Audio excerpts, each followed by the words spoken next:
Bonjour mesdames et messieurs et bienvenue à la section entrevue de votre émission Reflet d'ici. Aujourd'hui, je suis en compagnie de deux membres de l'Association québécoise des intervenants en cannabis médical. Je suis en compagnie de Chantal Arroyo et de Mike Sandev. Alors bonjour à vous deux. Bonjour. Bonjour. Alors tout d'abord, dites-moi, qui êtes-vous? Qu'est-ce que vous faites au sein de l'association? Oui. Moi, je suis gestionnaire et copropriétaire de la clinique La Croix-Verte. Ça fait plus que 10 ans que je travaille avec les gens qui font usage de cannabis médical à des fins médicales. Puis aussi, je fais partie de l'association des intervenants qui a été formée en 2016. Très bien. Mon nom, c'est Mike Sandev. Je suis copropriétaire de clinique La Croix-Verte et je fais aussi partie de l'ACCIM. Donc, vous faites une tournée d'information un peu partout au Québec présentement. Pourquoi cette tournée-là? Bon, avec la venue de la légalisation annoncée par le gouvernement fédéral, on avait participé au task force. En fait, c'était tout le gouvernement fédéral qui se promenait dans toutes les provinces puis qui allait un peu ramasser les idées. Et de ça, ils ont pondu un mémoire parce que beaucoup de personnes leur ont soumis un mémoire. Nous, on avait fondé l'association à ce moment-là pour voir si on avait à peu près les mêmes lignes conductrices qu'eux. À notre grande surprise, ils ont adopté beaucoup de nos points. On était très sur la même longueur d'onde tout le long des consultations. Puis avec le résultat des consultations, effectivement, on a compris qu'on avait la même vision que le fédéral. En transférant ça au provincial maintenant, on a dit, OK, on va regarder qu'est-ce qui se passe à ce niveau-là. Puis là, on s'est aperçu que même entre le fédéral et le provincial, le niveau, tout le discours au sujet du cannabis médical, qui étant la première raison pourquoi on l'avait légalisé en 2001, était comme oublié, tassé. Okay. Tout d'un coup, on ne parlait plus des patients, on ne parlait plus des milliers de personnes qui ne sont toujours pas capables d'avoir un accès après 16 ans d'un programme qui existe. Donc, c'est là qu'on s'est dit, il faut former l'association, puis la sortir publiquement. Il faut vraiment pousser pour avoir plus de gens. Parce qu'on se rend compte aussi qu'il y a beaucoup de monde en région qui font une utilisation à des fins médicales, mais qui ne sont pas entourés, qui ne sont pas encadrés, qui ne connaissent pas les réseaux, qui ne connaissent pas les gens, qui manquent d'informations. Donc, c'est un peu aussi pour regrouper tous ces gens. Donc, l'idée, c'est on pourrait dire d'aller tâter le terrain un peu partout aussi, connaître les réalités régionales. Oui, connaître les réalités régionales, donner de l'information, un petit peu ramener le discours. Parce qu'il y a eu beaucoup de dérapages là, dans toutes les craintes, puis les peurs, puis la réalité, c'est quoi aussi. Donc, c'est un peu pour donner tout ça. Très bien, donc on va faire le point tout de suite sur la différence entre l'usage médical du cannabis et l'usage récréatif. Où est la ligne? La ligne se situe souvent dans l'encadrement du sujet et des professionnels qui sont là pour s'occuper des gens qui en auront besoin. C'est aussi dans la manière de le distribuer et de la manière de l'administrer.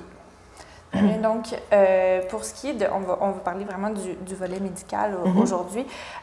Pour ce qui est de ce volet-là, comment est-ce qu'on fait pour dire, par exemple, ce patient-là a besoin de cannabis et ensuite, comment est-ce qu'on l'encadre en général? En fait, c'est que, en général, le cannabis fait 5-6 choses. C'est l'anti-inflammatoire le plus puissant naturel qui existe, l'antidouleur le plus puissant naturel qui existe. Il va redonner de l'appétit, ça va être un stimulant ou un calmant, puis il va enrayer les spasmes. Puis ça peut être aussi un antidépresseur. C'est très stimulant. Maintenant, quand on place un patient, puis dans une situation où est-ce qu'il y a moins de douleur parce qu'il y a moins d'inflammation et parce qu'il y a moins de douleur à cause de l'anti-inflammatoire et de l'antidouleur, puis que là, tout d'un coup, ça lui donne le goût de manger, bien, ça le place dans une position qui est plus apte à aller vers une guérison.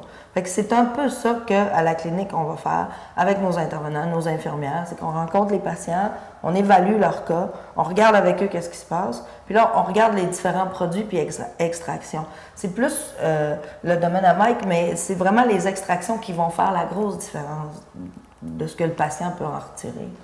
C'est quel type de patient que vous allez recevoir? On a beaucoup, c'est très large, tout ce qui est douleur chronique, fibromyalgie, cancer, parce que les traitements vont donner des maux de cœur, pour l'aide à la prise de médicaments, pour le VIH, admettons, ou l'hépatite. On va avoir énormément d'épilepsie, j'ai dit fibromyalgie, mais sclérose en plaques, maladie de Crohn, Puis là, après ça, on tombe dans des affaires plus spécifiques. Il y en a qui vont avoir des douleurs au niveau des nerfs faciaux.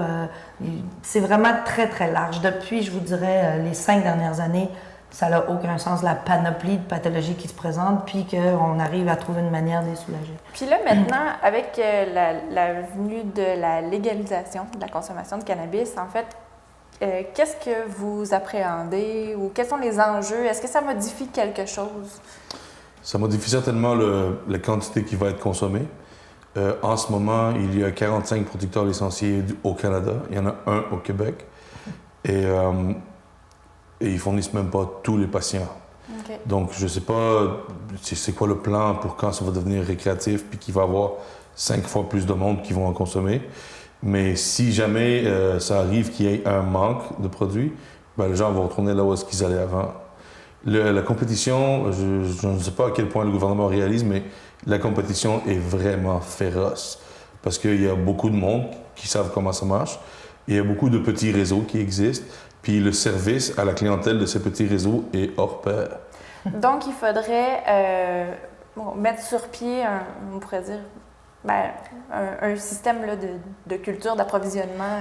C'est ça. En fait, il y a un existant. Il y a un existant qui est là présentement parce que depuis 2000 ans, les gens qui sont malades ont le droit de produire leurs propres médicaments. Fait que ça fait 15 ans qu'il y a des gens au Québec qui font pousser leurs propres médicaments, qui ont développé une expertise même d'extraction, de transformation, comme Mike. Maintenant, si on regroupe, tu sais, c'est très fort en coop, le Québec. Si on regroupe tous ces petits producteurs-là en coop, mais ça pourrait être déjà une grosse source d'approvisionnement. Local, encore une fois, on parlait d'encourager les produits locaux, mais on l'a, l'expertise locale. Elle existe, il y a plein d'intervenants, il y a plein de gens qui le font depuis longtemps. C'est un peu à ça qu'on veut faire avec l'association, regrouper tous ces gens-là qui sont un peu stigmatisés puis pris dans leur coin, puis leur dire il faut qu'on s'unisse pour montrer au gouvernement quand les problèmes vont arriver que la solution est ici. Est-ce que vous craignez que l'approvisionnement soit plus difficile si jamais c'est ouvert à tous? C'est clair. Il va manquer, c'est sûr, parce qu'il en manque en ce moment. Mais si on se joint ensemble puis on fait la coop, il y a 2 bons effets de ça. C'est qu'en ce moment, les gens, depuis 2001, poussent leurs propres médicaments. Donc, il y a des conditions qui sont liées directement à des génétiques. Ça, c'est un savoir qui va être très bénéfique. Aussi, le fait que tous ces gens-là, maintenant, qui ne peuvent pas se tourner, par exemple, à une clinique ou un dispensaire, parce que le gouvernement veut les fermer et ouvrir les leurs, ben tout ce produit-là va aller dans le marché noir. Et toute cette expertise. Oui, expertise des produits. Ou dans une coop qui aiderait à servir les gens et aussi à enrayer le marché noir du même coup. Donc, vous prônez justement la formation d'une organisation, d'une coop pour pouvoir voir... De plein de coop. Puis, en fait, ce qu'on prône beaucoup, c'est que l'approche jusqu'à maintenant est erronée. C'est pas une plante qui est à un usage récréatif. C'est pas de l'alcool. C'est pas quelque chose qui est stimulant puis qu'on va en prendre 15, 20, 30 consommations dans une soirée, là, comme les jeunes peuvent faire dans un bar avec des shooters. C'est pas du tout la même chose. Donc, si le gouvernement et les autorités avaient présenté ça d'une manière thérapeutique, comme une plante médicinale qu'on légalise pour que tous les gens qui ont un besoin thérapeutique aient accès à ça dans des cliniques spécialisées, avec des petites boutiques spécialisées, comme des herboristeries, il y en a partout au Québec. Les herboristes la connaissent très bien, cette plante-là. Donc, tout le système est déjà là en place. Tout ce qu'il faut, c'est permettre à la PME, à la petite compagnie privée, de s'ouvrir sa petite clinique, son petit dispensaire, d'aller chercher ses produits locaux, artisanaux, ou même d'aller chercher aussi avec les producteurs privés qui sont déjà en place, qui ont des usines de production. Puis là, tout d'un coup, on aura un vrai système différent, un vrai système qui impliquerait les gens localement, puis qui ferait en sorte qu'on promouvoit une éducation, puis une réserve sur comment le consommer. Exactement. Vous parlez de l'éducation sur la façon de faire. C'est certain que vous présentez le cannabis comme étant d'abord et avant tout un médicament. En fait, qu'est-ce qui serait bon à savoir pour le grand public sur justement les avantages, les inconvénients, les dangers? Le microdosage, je pense que c'est un des points majeurs. C'est-à-dire la consommation à petite quantité, plusieurs fois dans une journée, quand il est question médicinale. il y a les extractions qui sont une grosse Ben, partie. c'est les extractions de génétique spécifiques qui ont rapport à une condition spécifique, qui doivent être prises sous des doses à des moments spécifiques de la journée. Comme un médicament. C'est ça. Oui, sauf que c'est un médicament à plusieurs parties. OK. Exemple, à ce moment, il y a la mode du CBD, qui est une des molécules du cannabis. Il y a aussi le THC, qui était connu longtemps avant. Là, la mode dit que tout le monde prenne du CBD. Avant, c'était la mode, tout le monde prend du THC. Mais réellement, ce qui se passe, c'est que chaque génétique va avec certaines sortes de personnes pour certaines conditions. C'est ça le médicament, c'est de trouver ce lien et d'être capable de les joindre. Ensuite viendra l'extraction pour être capable de isoler ce qu'on a besoin et le égaliser, si vous voulez, que ce soit plus standardisé. Puis après ça vient le comment on le prend. CBD est plus stimulant, THC est plus relaxant. Si vous prenez du THC le matin et du CBD le soir, vous ne dormirez pas puis vous allez déprimer pendant la journée. Mais si vous prenez du THC le soir puis du CBD le matin, là, tout va bien aller, vous allez bien dormir puis vous allez stimuler le matin. Donc, vous êtes en train de dire que c'est un produit qui demande un encadrement aussi par des professionnels parce que les effets ne sont pas à négliger. Puis selon la variété qu'on va rencontrer, les selon la personne, c'est vraiment c'est très complexe. C'est pour ça qu'il faut des gens spécialisés. Nous, à la clinique, on va faire autant une crème, un sel de bain, un suppositoire avec du CBD et du THC mélangés et d'autres herbes médicinales qui vont venir combler ça. Des fois, on va faire des comestibles puis on va prendre le temps de parler avec une nutritionniste avant pour voir, OK, pour ce genre de maladie-là, qu'est-ce qu'on pourrait utiliser pour axer l'anti-inflammatoire, admettons au niveau de la maladie de Crohn. Fait qu'il y a vraiment énormément de possibilités puis de pathologies à faire en sorte qu'on peut tout croiser ça puis avoir des extraits puis des solutions de produits qui sont vraiment efficaces. Est-ce que c'est une expertise qui est reconnue par le milieu de la santé? Non. Absolument pas. Malheureusement. Donc, est-ce que c'est quelque chose que vous revendiquez aussi? Oui, puis pas juste nous, nos patients. Oui, parce qu'à la fin, faut se le rappeler quand même, c'est pour les gens qui ont des conditions qu'on fait ça. Là. C'est pour ça qu'on a commencé en 2001 et c'est pour ça qu'on est là aujourd'hui. Parce que le but principal de ça, c'est que les gens qui n'ont pas eu droit pendant 85 ans puis qui ont souffert parce que quelqu'un a décidé un dimanche après-midi que ça allait être illégal, ben ce monde-là, je pense que c'est assez 85 ans. Là. On peut passer à autre chose. Ils ont le droit à leurs médicaments. Ils ont le droit d'avoir une vie, une qualité, dormir, avoir une famille. Manger, rire. Ouais. Puis, il y a toute la perception de cette plante-là. Premièrement, ça a été rendu illégal en 1923 ou 24 par un sénateur qui a passé ça sur un bill de 100 lois, où est-ce qu'il n'y a pas vraiment eu de débat. Il avait été influencé par son épouse à l'époque, qui était Emily Murphy, qui a écrit un livre qui s'appelle The Black Candle. Quand on lit ce livre-là, c'est un ode au racisme. C'est une loi qui est basée sur un principe raciste. On est rendu en 2017 et ça continue. Okay. C'est encore la même chose qui se produit. Et quel est le lien entre le cannabis et le racisme? C'est parce qu'à l'époque, en 1920, c'était la construction du chemin de fer qui traversait le Canada. C'est les Asiatiques qui travaillaient dessus, les Amérindiens puis les Africains. Pas les Amérindiens, mais je veux dire les Africains. Les Amérindiens l'utilisaient déjà, le cannabis. Fait que déjà, problème. Ensuite, Emily Murphy était une anglo-saxonne protestante. Et le cannabis a toujours été utilisé majoritairement par les femmes.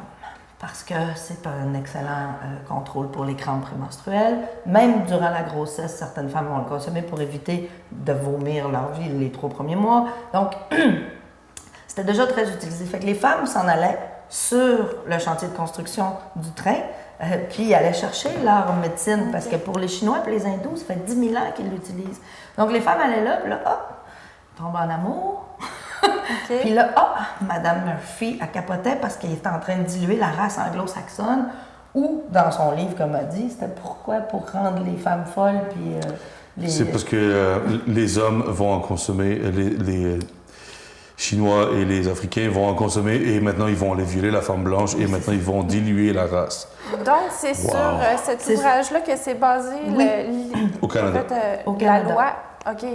Donc. C'est atroce. Là. On est en 2017, on a une loi qui pénalise des gens, qui criminalise des gens, qui les met en prison, qui est basée sur un principe raciste.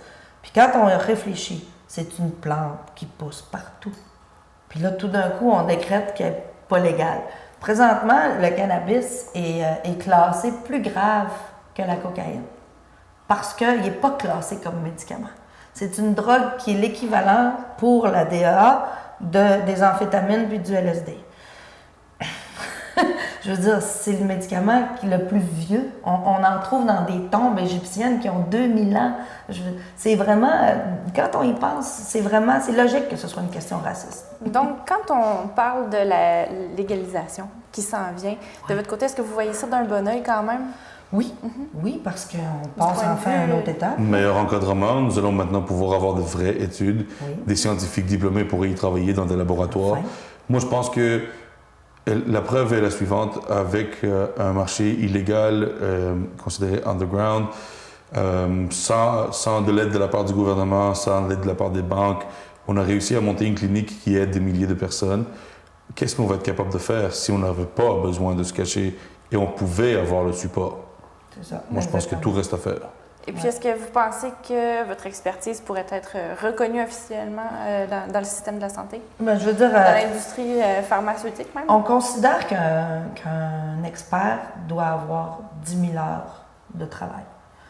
On a 10 000 heures de travail et plus avec les personnes qui sont atteintes de différentes pathologies par rapport au cannabis. Donc, oui, c'est une expertise qu'il va falloir qu'on nous reconnaisse, mais nous, pour être certain d'être reconnus, on est allé former des professionnels. On est allé chercher dans notre équipe des biologistes, des botanistes, des infirmières, des nutritionnistes, des cooks, vraiment le plus large possible pour passer notre information. Puis à partir de janvier, avec l'association, on va offrir des formations pour professionnels aussi, parce que présentement, on a énormément de monde qui nous appelle à la clinique, genre des médecins qui sortent de l'école, qui ne l'ont pas étudié, mais pourtant, ça fait 15 ans qu'ils... Puis là, ils sont supposés de le prescrire, mais ils ne savent pas comment. Donc, ces gens-là ont besoin d'être formés, puis c'est nous qui avons l'information parce que c'était illégal. Donc, c'est nous qui avons tout récolté. Fait que oui, ils n'auront pas le choix d'une manière ou d'une autre de travailler. Si ce n'est pas avec nous, ça va être avec les professionnels qui font partie de l'association. Mais je pense qu'on est des incontournables rendus là. Vous allez avoir un rôle déterminant à jouer là, dans les années à venir. Il faut. Puis, justement, quand on parle de l'Association québécoise des intervenants en cannabis médical, la mission, l'objectif de cette association-là, c'est quoi? C'est vraiment de rencontrer le gouvernement, puis provincial, qui nous écoute et surtout qui accepte. S'ils veulent faire un modèle de monopole d'État qui va être régi par eux, ça va. Je veux dire, rendu là, on est capable de vivre avec ça aussi.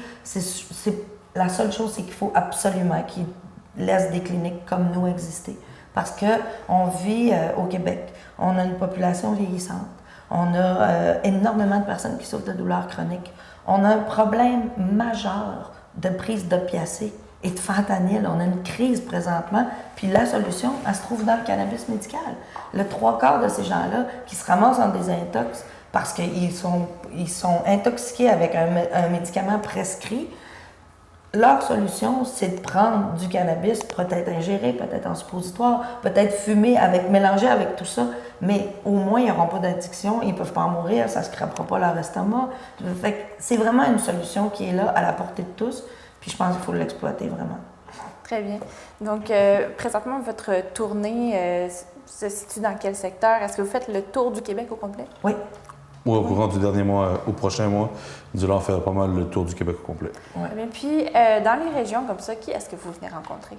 Là, pour le moment, on fait principalement les journalistes. On essaie d'aller toucher...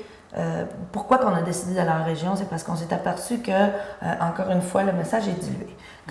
C'est toujours Québec-Montréal, Québec-Montréal, d'où l'information arrive, puis on n'entend pas le pouls des régions.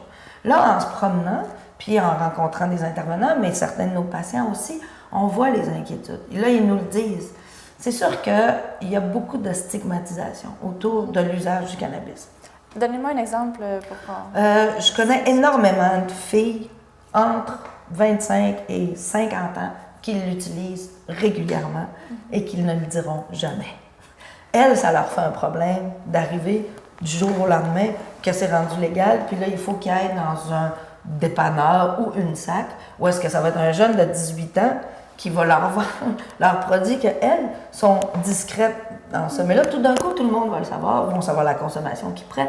Fait que c'est très problématique parce que faut pas oublier que ça a été caché, mais en même temps, c'est une plante qui existe depuis toujours. Là. À les entendre parler, on dirait qu'ils viennent de la découvrir puis que tout le monde va virer schizophrène demain matin, mais ça fait 100 ans que présentement tout le monde l'utilise. Donc, selon vous, les bénéfices sont plus importants que les risques associés? Oui, parce qu'en partant de sortir ça du marché noir et des cours d'école, on gagne énormément. D'apprendre à la connaître puis d'apprendre à l'enseigner aux gens, encore une fois, on est gagnant. C'est un produit qui est facilement renouvelable aussi. Je veux dire, on n'a pas besoin de détruire des champs et des champs. Là. Ça pousse vite. On peut faire ça chez soi.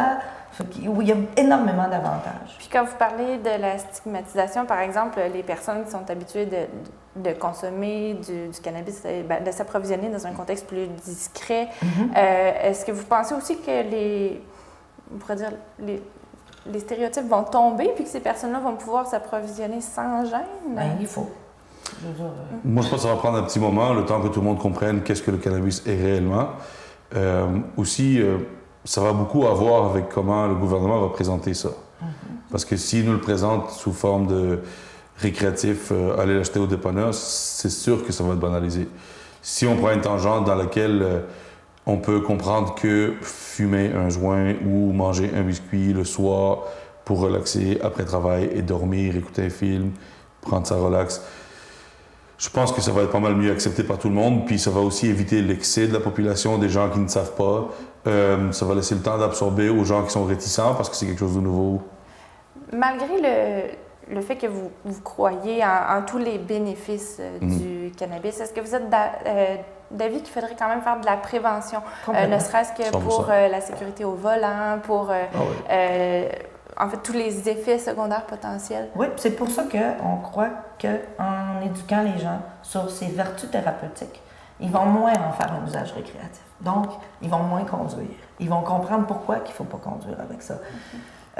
Puis aussi, c'est pas pour tout le monde, le cannabis. C'est pour ça qu'il faut commencer avec des microdosages puis avec des gens qui connaissent ça. Parce qu'on en a vu plein à qui que ça fait pas. Contrairement à l'alcool, c'est quelque chose que, personnellement, tu t'aperçois tout de suite quand ça ne va pas. C'est toi qui n'as pas un bon moment du tout. Avec l'alcool, c'est plus les autres autour qui vont te dire « Ouais, finalement, tu n'étais pas du monde hier. » mais c'est vraiment là que ça se passe. Par contre, quand ça ne fait pas à quelqu'un, ça lui fait vraiment pas. Et les personnes qui ont des antécédents de problèmes mentaux, qui sont fragiles à ce niveau-là, c'est très dangereux, très risqué. C'est pour ça qu'il faut être encadré. Est-ce que vous croyez que le grand public va avoir besoin d'accompagnement? Si oui, ça va prendre quelle forme cet accompagnement-là, idéal, là, selon vous? C'est sûr que le modèle de la clinique, c'est un modèle qui est assez fonctionnel. Ouais. Pour le fait que, déjà, on a l'expérience, mais aussi parce que c'est pas... l'emphase n'est pas mise sur absolument te vendre quelque chose. L'emphase est mise sur ce que vous avez besoin. Fait que dans un environnement récréatif où est-ce que il y a des centaines et des centaines de génétiques, se faire guider à la bonne place, c'est important. Ceci étant dit, ça va être difficile de le faire si on le fait version dépanneur ou version SAQ. Les gens en ont souvent parlé. C'est vrai que les dépanneurs puis la SAQ sont des excellents systèmes de distribution. Ce n'est pas un doute. Ils sont bons, ça fait longtemps qu'ils font ça. Sauf que ça, c'est le premier degré. Le deuxième degré, c'est savoir qu'est-ce qu'on vend. C'est là que ça devient plus compliqué. Quand on fait du vin, il y a des sortes de raisins. D'accord. Mais quand on fait du cannabis, je peux très bien prendre 2 génétiques qui existent, la croiser puis en faire une troisième. Maintenant, cette troisième génétique n'est plus connue par la personne de la SAQ. Ça va devenir vraiment complexe à suivre parce que des vins, il doit en avoir, des scotch aussi, mais du cannabis, il y en a vraiment. Donc, vous pensez que les distributeurs doivent connaître leurs produits et être capables de guider les gens vers les différents usages? Moi, je pense que il va se développer des spécialités, naturellement. Il y a des gens qui vont développer des spécialités peut-être plus pour nous, on va soigner, admettons, la fibromyalgie ou les douleurs chroniques. Puis d'autres gens vont se spécialiser dans nous, on va développer des génétiques pour bien aller avec une bière. On l'a vu, là, je veux dire, aux États-Unis, en Californie, à Denver, il y a quand même déjà des choses qui se passent là, au niveau de on va faire des crèmes avec une tendance plus érogènes, c'est ça? Oui, Estrogène. Ils ont fait des crèmes vraiment plus stimulantes, ils vont chercher même du côté sexuel là-dedans. Puis là, après, il y a tout le côté vétérinaire. Les vétérinaires aux États-Unis l'utilisent énormément pour les animaux. C'est beaucoup moins nocif que la grosse médication. Fait qu'il y a vraiment une industrie qui va se développer. Je suis extrêmement curieuse de voir dans 10 ans où ce que ça va être. Là. Ça va être un autre monde. Bien, donc Chantal Arroyo et Mike Sandev, merci beaucoup pour l'entrevue aujourd'hui. Merci.